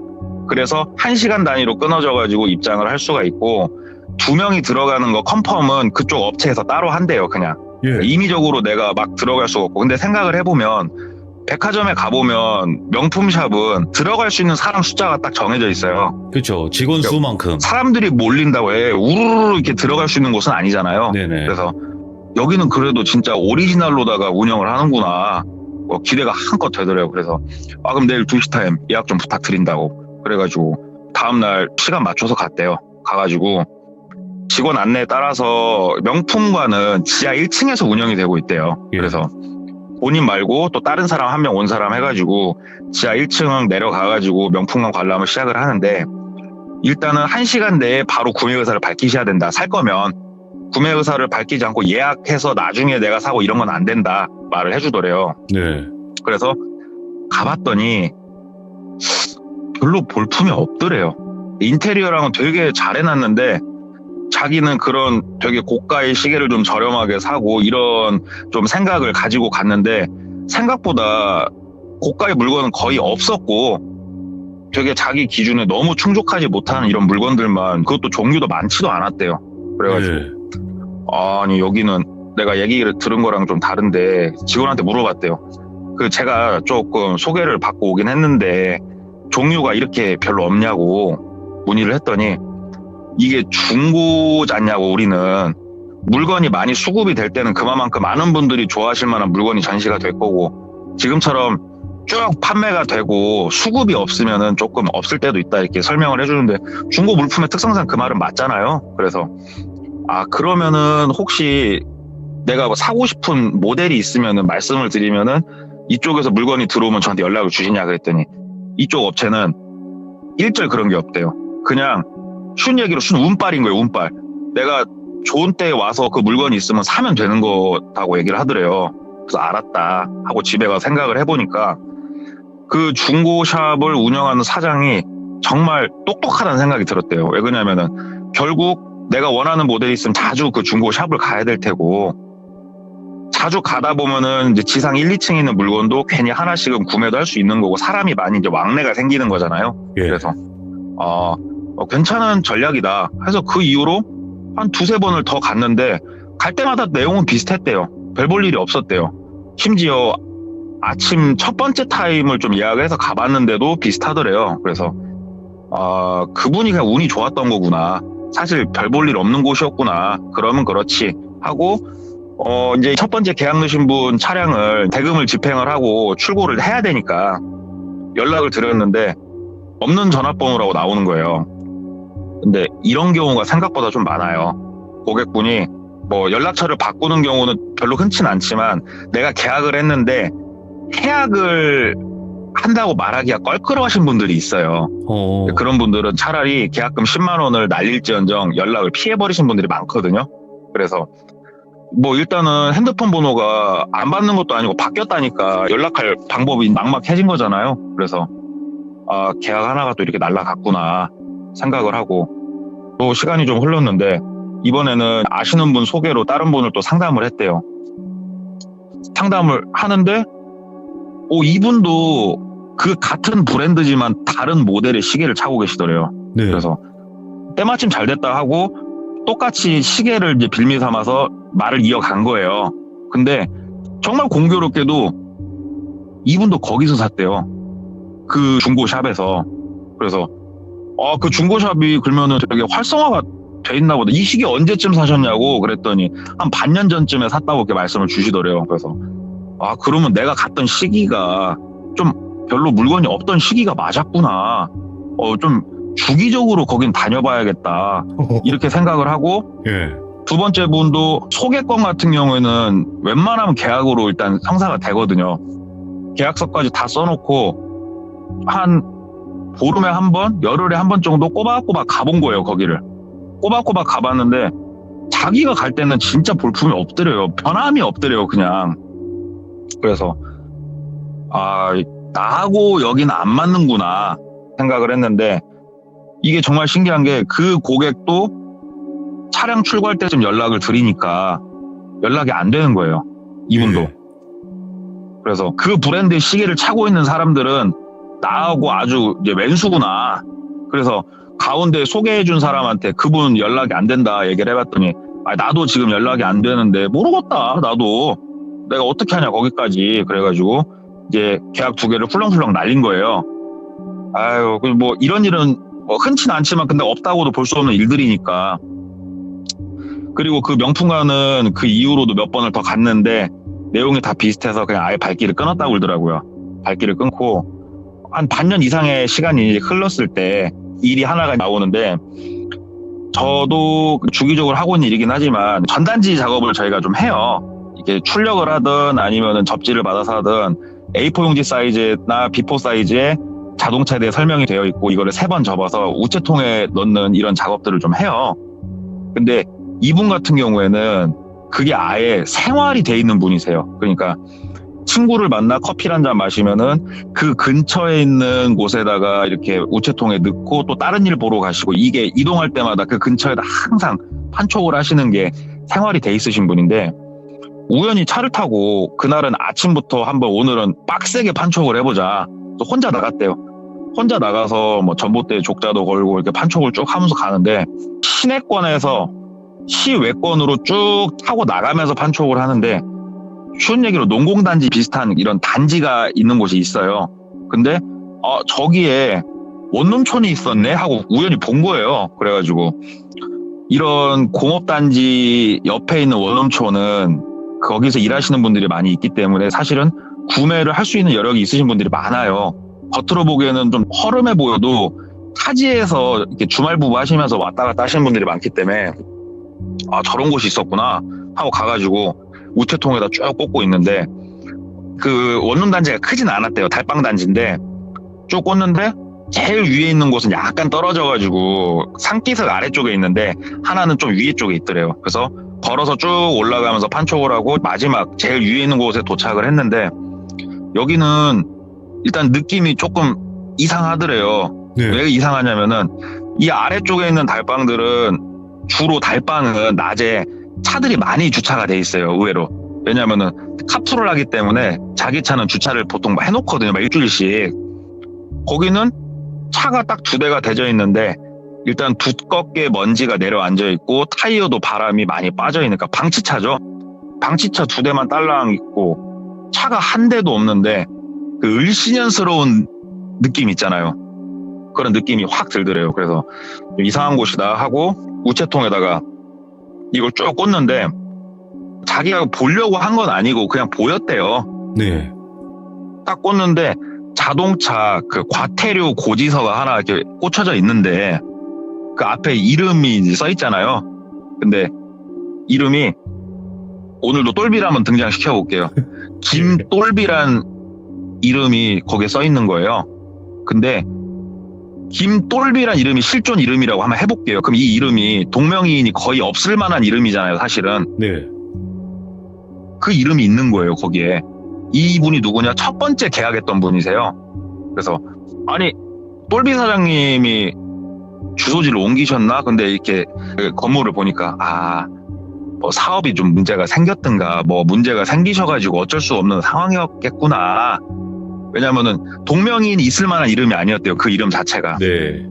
그래서 사연이 있었구나 하면서 이제 판촉을 쭉 하고 갔대요. 가고 거기 농공단지나 이런 단지가 있는 곳은 한번 내가 차를 팔면은 그 안에 있는 직원들한테 이제 한 달 건너서 차를 판매가 되니까 조금 집중을 해서 판촉을 했는데, 한 보름도 안 지난 시점에서 다시 가서 또 우체통에 쭉 꽂고 그 근처 전봇대 족자를 걸고 그 좀 을씨년스러운 원룸 거기 가가지고 이걸 꽂는데, 이번에는 이게 우연의 일치일 거예요.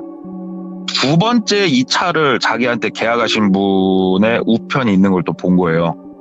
그래서 참 기묘한 일이구나. 나한테 차를 계약하신 분 2분이 어떻게 다 여기에 살 수가 있지? 하면서, 근데 2번째 이름은 뭐 약간은 흔한 이름이었대요. 그래서 동명이인인가 하면서 여기는 되게 느낌이 이상하다, 기묘하다, 이런 느낌을 받는데, 그냥 그런 느낌을 받다 보니까 해당 원룸을 이렇게 둘러봤대요. 우리가 아는 원룸은 정사각형 모양인데 거기는 좀 길다란 복도식 원룸이래요. 그래서 2층짜리인데 전형적인 달방의 모습이에요, 그게. 여기는 달방인데 주인 연락처도 안 써 있고 올 때마다 차 한 대도 주차되어 있는 차도 없고 오가는 사람도 안 보이고 느낌이 그냥 되게 이상하더래요. 그 일신연스러운 그 느낌의 이유를 자기가 알겠더래요. 네. 그러면서 그냥 이유는 모르겠는데 우리 전기 계량기가 있잖아요. 그 건물에 그냥 적어봤대요. 써있는 그대로 뭐 1, 2, 3, 4, 5, 6 다음에 왔을 때는 사람이 살면 바뀌어 있겠지. 그냥 그런 생각, 우스개 같은 생각. 네. 그리고 다음에 또 우체통에 꽂으려고 갔는데 기가 막히게 본인이 꽂은 전단지 일단 하나도 없이 다 치워져 있어요, 항상. 그래서 또 전단지를 꽂고 전기 계량기를 봤는데 1, 2, 3, 4, 5, 6이에요. 이건 말이 안 되는 거거든요. 사람이 살고 있는 곳이면은 뭐 1, 2, 3, 4, 5, 8이라도 움직여야 되는 게 정상인데 1, 2, 3, 4, 5, 6 똑같이 돼 있더래요. 예. 뭐야, 여기는 사람이 그럼 안 사는 곳이야? 근데 우리 김돌빈님도 지금 주소지가 여기로 돼 있는 것 같고, 왜 그러냐면 그 자동차 과태료는 알아서 등본산 주소지를 따라가잖아요. 그냥 발송이 되잖아요. 이건 되게 희한한 곳이구나. 그러면서 괜히 이렇게 두리번 하면서 봤대요. 왜냐면 주변에 아예 사람이 없으니까. 그랬더니 1층 들어가는 공동현관이 비밀번호 키로 잠겨 있더래요.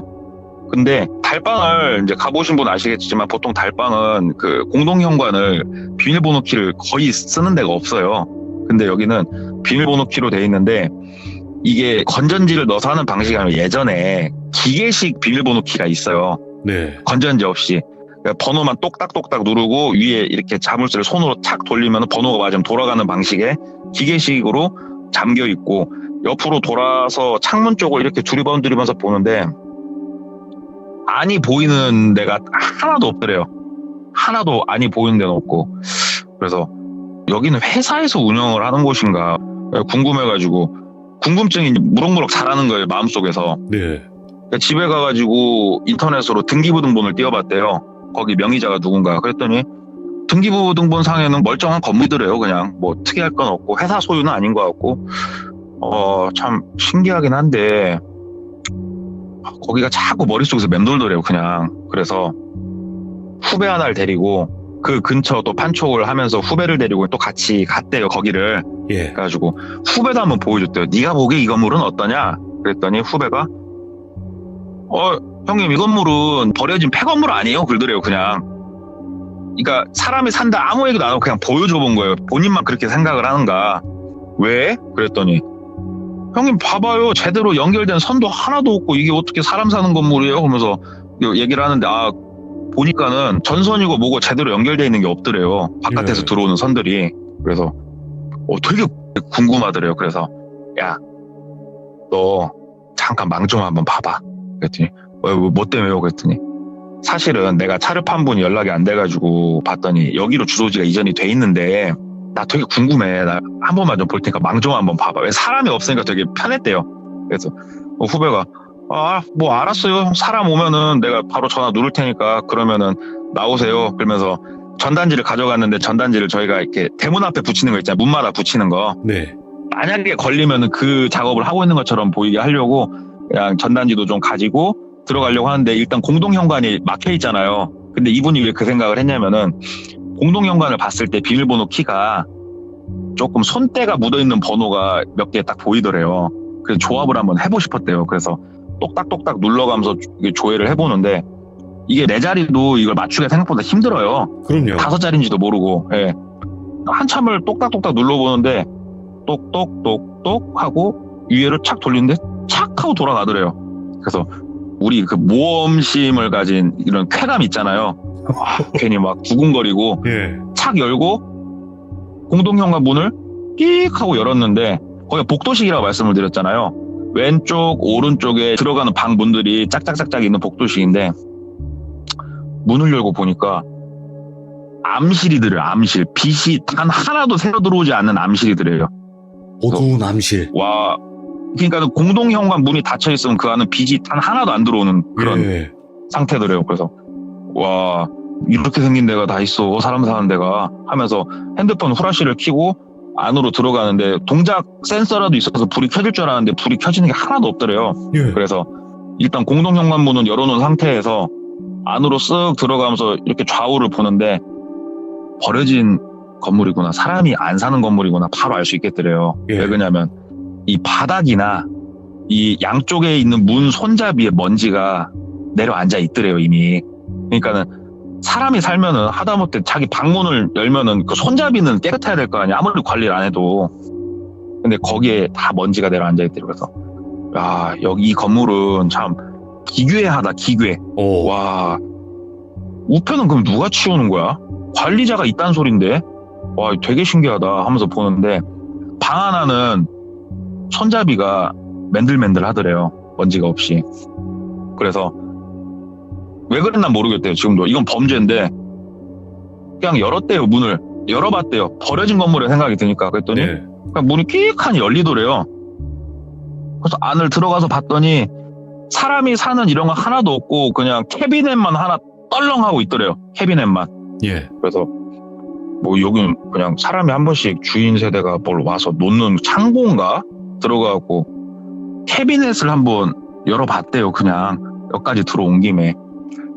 캐비넷이 다이얼 방식 비밀번호가 채워져 있는 건데 그래서 안 열리면 그냥 말자 하고 옆에 손잡이를 탁 돌렸는데 그냥 열리더래요. 캐비넷이 청 하면서 열려가지고 캐비넷 문을 싹 열었는데 그리고 후라시를 이렇게 비춰보는데 하면서 뒤로 주저앉았대요. 왜 그러냐면은 캐비넷이 3단 4단 안에 단수가 이렇게 나눠져 있잖아요.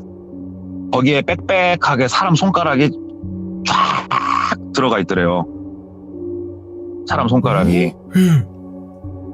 그걸 보고 뒤로 주저앉은 거예요. 예. 그러면서 내가 뭘 본 거지? 한번 다시 후라시를 비추고 봤는데 사람 손가락이 고무줄로 10개씩 묶여가지고 쫙 이렇게 솟아 있는 거예요. 쉬운 얘기로. 예. 정말 이 기묘한 광경에 덜덜 떨리면서 후라시를 비추고 이렇게 멍하니 굳어갖고 보는데 색깔이 좀 이상하더래요. 이 손가락이. 그래서 더 가까이 가서 이렇게 보니까 실리콘 손가락이더래요. 사람 손가락이 아니고. 오, 다행이다. 그나마 다행이다. 예. 네, 실리콘 손가락이더래요. 그게. 예. 그래서 하나를 이렇게 주워가지고 이렇게 봤는데 뭐 손톱이나 이런 거는 구현이 안 돼 있고 지문이 있는 손가락 실리콘이더래요. 다 예. 지문이 있는 이 실리콘마다. 그래서 참 살다 이런 건 또 처음 보네. 지문이 있는 실리콘이라니 해서 다른 거 몇 개를 대조를 해서 보는데 뭐 비슷한 듯 하면서도 다른 듯 하면서 아무튼 지문이 다 있더래요. 손가락마다. 네. 그래서 일단 느낌이 너무 안 좋으니까 다시 캐비넷 문을 닫고 자기 와이셔츠를 이용해가지고 문 손잡이랑 다 닦았대요. 괜히. 느낌이 좀 더러워가지고 혹시라도. 그리고 현관문을 닫고 나온 거예요. 거기서 나와가지고 참 저기는 뭔가 희한한 거 투성인 달방이구나. 김돌비 씨도 그렇고 느낌이 좀 세가지고 그러고 있는데 또 근다고 해서 우리가 일상생활을 못하는 충격을 받을 정도의 이 일은 아니잖아요. 그 자체가. 네. 그래서 일상생활을 하는데 또 여러 명을 만나고 상담을 하고 계약을 하고 하는데 그 중에 한 분이 차량 계약을 한다고 해가지고 또 좋은 마음을 가지고 계약서를 쓰려고 계약서를 내밀고 서명을 해야 되니까 펜을 드리려고 하는데 본인 거 펜을 꺼내시더래요. 안주머니에서. 근데 그 우리 몽자로 시작하는 큰형님 있잖아요. 그 펜계에 몽자로 시작하시는 그분. 몽블랑. 네. 네. 그 형님을 안주머니에서 싹 꺼내시더래요. 예. 그래갖고 또 영업사원이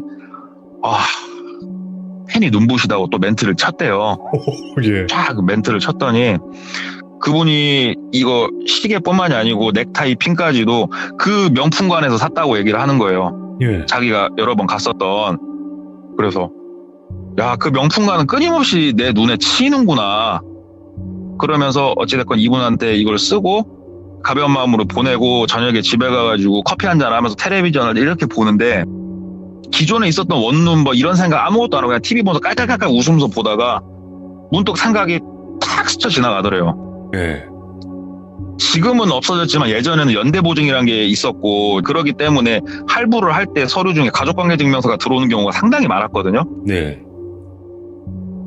본인 머릿속에 있는 생각이 딱 떠오른 거예요. 첫 번째 고객, 그 시계 때문에 두 번째 시계 고객, 그 다음에 원룸이 있는데 첫 번째 고객, 두 번째 고객이 가족관계증명서상에 혼자였어요. 그러니까는 가족이 없으신 분들이었어요, 둘 다. 그래? 그러면은 오늘 계약하신 분, 이거 확인 한번 궁금하다 해가지고 그 늦은 시간에 사무실을 다시 가서 그 서류를 다시 들춰봤대요. 그랬더니 자기 기억이 맞더래요.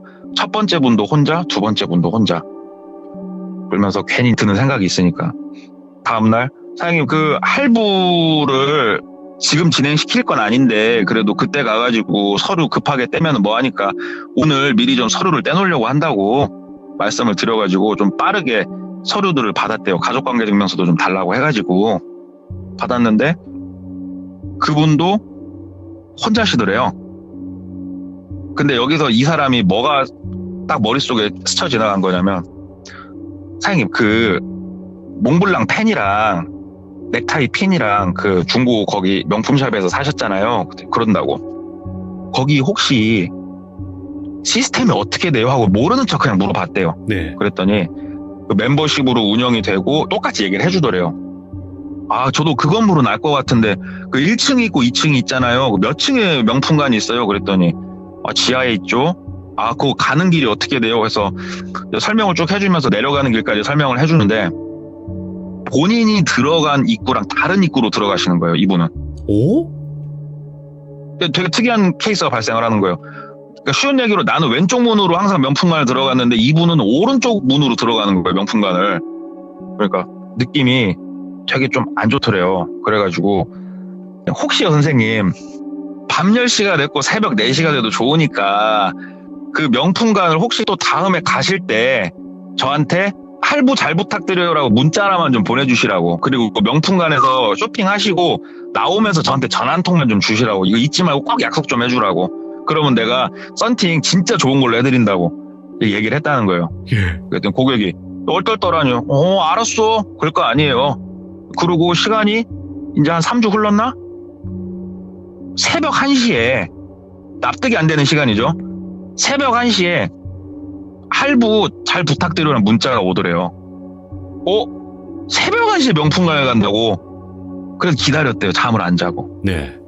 기다렸는데 동이 텄는데도 전화가 안 오더래요. 그래서 전화를 했대요. 아침 8시에. 전화기가 꺼져 있더래요. 점심시간에 전화를 해봤대요. 전화기가 꺼져 있더래요. 그리고 이분은 더 이상 연락이 안 되더래요. 예. 이거 예산 일이 아니다. 이거는 보통 일은 아닌 것 같다. 이건 뭔가가 있다. 경찰에 제보를 해야겠다. 근데 경찰에 뭐라고 제보를 하지? 그냥 내 고객들이 없어졌다고 찾아달라고 제보를 해야 되나? 이 생각을 하면서 시간이 일주일 넘게 흐른 거예요. 바로 하려다가 보니까는 좀 모양새가 이상해가지고. 네. 그러다가 그 어려서부터 같이 지내온 2살 위에 형님이 한 분 계시는데 이 형님은 그쪽 지역에서 단란주점을 몇 개 운영하시고 어려서부터 건달 생활을 한 2살 위에 형님이 계신데요. 지금도 건달 그쪽 세계에서 그래도 원로 중에 한 명이 되신 분인데 나이상으로. 네. 사람들 만나다가 우연히 만난 김에 물어봤대요. 그냥 형님 내가 이런저런 일이 있어가지고 이런 일이 발생했는데 이걸 내가 경찰에 신고를 해줘야 되는 거예요? 어째야 되는 거예요? 물어봤대요. 그랬더니 그 건달 형님이 야 이거 그걸 왜 신경 써? 그냥 조용히 사는 게 좋은 거야. 네가 그거 신고해가지고 뭐 어쩔 건데? 네가 정의의 사도냐? 하면서 그냥 흘려 넘기더래요. 예. 듣고 나와가지고 그런가 보다 하고 있다가 경찰한테 딴 건 아니고 혹시 첫 번째, 두 번째 고객 같은 경우에는 주소지가 어딘지 살아 계신지 이런 거는 혹시 내가 이 사건 설명을 하면서 한번 알아봐 달라고 부탁은 할 수 있지 않을까. 그래서 그래 그럼 내가 한번 이거는 내가 내일 물어봐야겠다. 경찰 쪽 이 얘기를 좀 하고 그러면 나도 바보 될 일은 없을 것 같고 그래서 생각을 하고 다음날 출근을 해가지고 이제 오전 업무를 살짝 보고 있는데 그 건달을 하시던 2살 위에 형님이 전화가 오신 거예요. 네. 전화가 와가지고 야 근데 어제 네가 나한테 그 물어본 거 있잖아. 갑자기 넌 왜 그게 그렇게 궁금해? 그러더래요. 예. 그래서 아니 형님 내 고객들이 갑자기 그런 일이 벌어지고 이분도 내가 혹시나 해가지고 이렇게 상황을 만들어 봤는데 일이 그렇게 흘러가니까 내 입장에서는 형님 이거 이상하잖아요. 그랬더니 그게 아니고 내 말 그냥 좀 웃기겠지만 좀 들어봐. 그래서 얘기를 해주더래요. 그냥 그쪽 업계에서도 되게 괴담같이 흘러나오는 얘기들이 있대요. 괴담으로. 건달들은 쉬운 얘기로 건달의 세계가 있고 그 건달 세계도 우리가 어둠의 세계라고 표현을 하지만 그쪽 아예 결이 다른 어둠의 세계가 또 있대요. 아예 결이 다른. 네. 그쪽에 대한 그런 괴담인데 본인이 생각했을 때 그 괴담에 비추어 보면은 이렇게 해석이 된대요. 신상명세서를 받지 않냐. 나쁜 일을 하려고 마음 먹으면 신상명세서를 받으면 이 사람 주민번호하고 이름을 우리가 거기다가 기입을 하지 않냐. 그러면 이 사람 가족관계증명서나 신상명세서를 떼보려면 얼마든지 떼볼 수가 있어요. 사실은. 네. 지금도 쉬운 얘기로 우리가 어디 나쁜 데다 의뢰를 하면 그런 게 가능한 세상에 살고 있잖아요. 현재 우리도. 근데 그때 오죽했겠어요. 그렇죠. 그래서 혼자이신 분들이면은 오른쪽 방으로, 아닌 분들은 왼쪽 방으로 그 명품관을 예. 운영을 하는 거예요. 그래서 혼자이신 분들은 관리를 하면서 저 사람이 없어져도 크게 찾는 사람이 없을 수도 있겠다. 오, 예. 그러니까 쉬운 얘기로 내 친구 예를 들어서 돈꼬가 있어요. 근데 어느 날 갑자기 돈꼬가 연락이 안 돼요. 그냥. 예. 근다고 내가 막 실종 신고하고 돈꼬 찾으러 들바닥 돌아다니진 않잖아요. 우리 친구 없어졌다고. 예. 그런 사람이 있으면은 데려다가 잘못되게 만들어요. 잘못되게 만드는데 그분이 해주신 말씀이 그거래요. 잘못되게 만들어서 이분을 세상에서 없애는 게 아니고 사람은 없어지고 이름만 남아있는 상태를 만드는 거예요. 예. 명의는 살아있어요.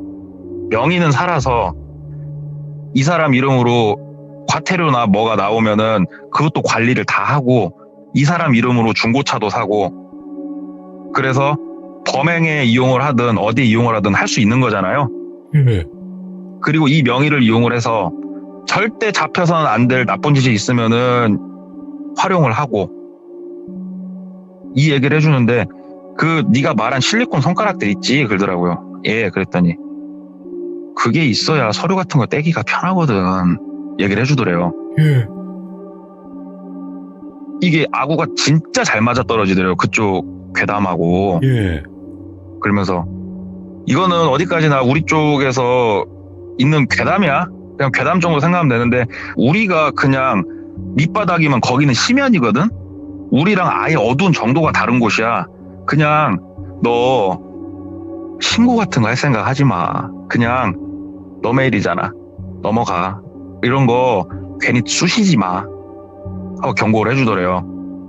그러니까 그 형님이 어려서부터 아는 동생이고 하니까 본인도 듣고 보니까는 재밌어가지고 술자리에서 누구한테 물어보면서 생각이 나서 얘기를 해줬나 모르겠는데 그러니까는 왜 이야기를 그냥 스쳐 지나갈 수가 없었냐면은 제가 이제 들은 바로는 그 괴담에 대해서 얘기를 할 때는 그래도 가벼운 목소리를 얘기를 하다가 목소리 톤이 완전히 바뀌면서 얘기를 했대요. 네. 이거는 괴담인데 동생 더 이상 들쑤시지 마. 아무것도 하지 마. 내 말 잘 알겠어? 내 말 들어.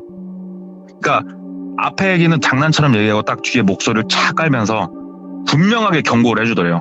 그래서 영업사원들 그 정도 눈치밥은 있으니까 더 이상 안 쑤셔야겠다 하고 그 일을 덮었대요.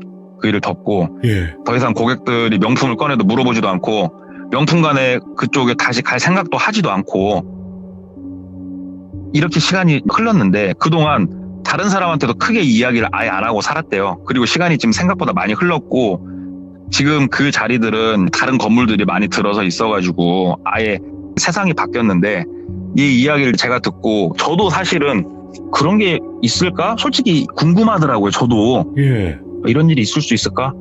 궁금해가지고 혹시 기억나세요? 그 예전에 신입사원 얘기할 때 그쪽에서 일했던 그 뿌로코 꼬봉 그 형님. 오, 예. 그 뿌로코 꼬봉을 좀 하셨던 그 형님한테 좀 물어봤어요. 제가 이 이야기를. 예. 왜 그러냐면은 그쪽 업계가 결이 다른 어둠의 업계잖아요, 사실은. 그래서 형님 제가 이런저런 얘기를 들었는데 이런 거 혹시 아시는 거 있으세요? 그랬더니 그분이 있다 없다라고 저한테 대답을 해주진 않았고 이런 식으로 저한테 대답을 해주셨어요.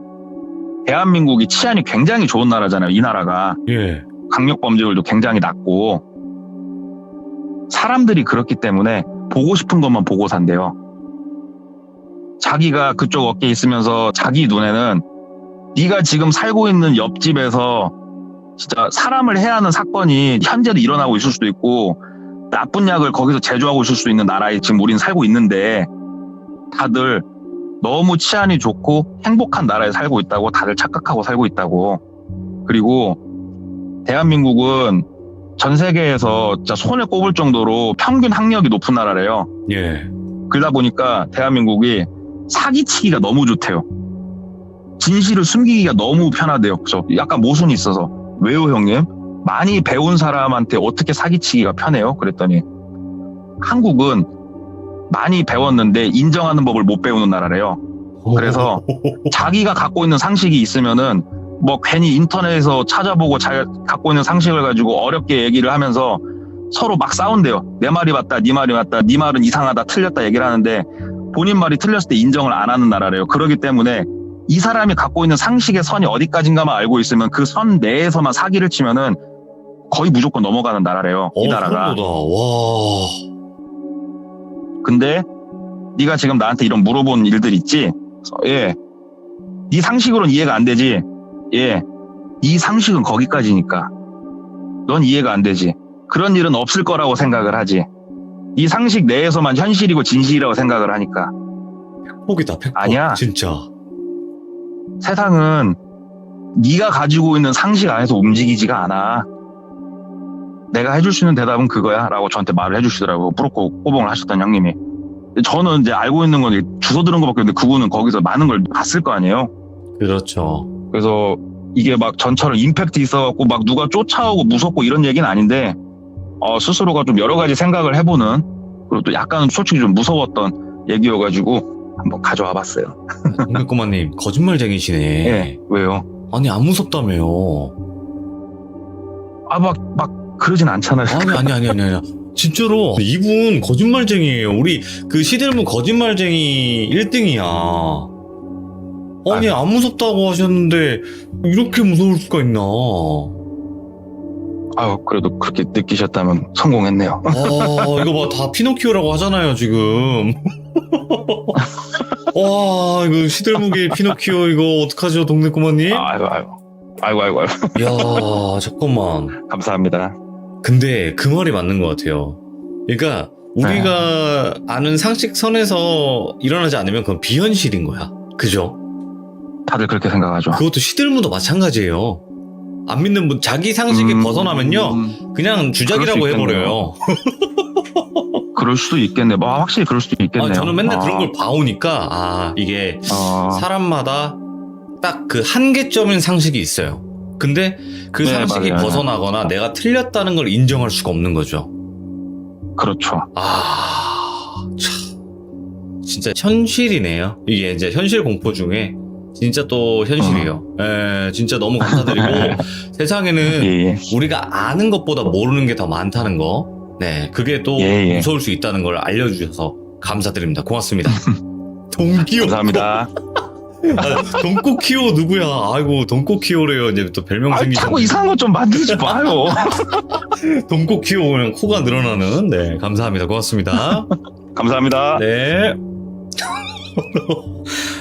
이번 이야기 돈코키오님께서 이야기를 들려주셨습니다. 처음에 안 무섭다, 이번 거는 좀 시시할 거다라고 말씀을 해주셨지만 여러분들 지금 하는 말 그냥 괴담으로만 들어요. 이렇게 얘기를 하고 얘기를 해주시는 거지만 이런 건 생전 처음 들어보네요. 여러분들 어느 괴담 어느 유튜브에서도 들어본 적이 없었을 겁니다. 아마도 이런 경우도 있다는 거 여러분들 알고 계시면 될 것 같습니다. 항시 조심하시기 바랍니다. 감사합니다. 고맙습니다.